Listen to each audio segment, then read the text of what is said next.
620 хектари со пченка, од кои 120 фуражна, пролетва ќе се посади во Штипско. За 40% ќе се зголемат површините во однос на лани.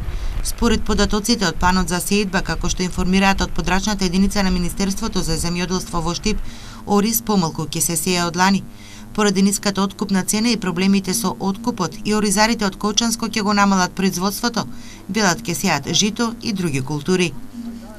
Ќе сееме пшеница, ќе земеме жито, поубаво жито да сееме. Или имамо руска, лубеници, пипер ќе сееме. Поубаво него ли ориз немаме ништо.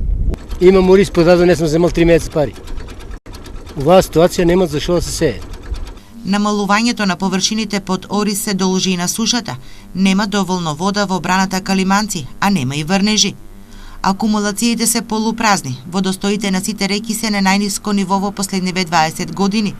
Калиманци сега е полна само со зафатнина од 60 милиони метри кубни, од кои 35 се од ланската година. Врнежи нема и не се очекуваат до мај, така што ќе има проблеми со наводнувањето на земјоделските посеви, поради сушната година, која статистички се појавува на некои 15 години, вели Никола Гоцев, раководител на водостопанската подружница Брегалница во Кочани. Хидролошката состојба не е подобра ниту во Штипско. Годинава врнежите го заобиколуваат регионот, што дополнително им создава мака на земјоделците успешно да ја реализираат пролетната сеидба.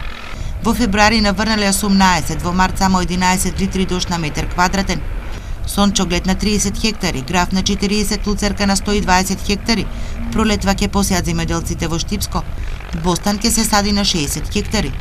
Ако сушниот период продолжи, тогаш неизвестен ќе биде очекуваниот род, зашто крајно време е производителите да се адаптираат кон климатските промени и да размислуваат да инвестираат во системи за наводнување.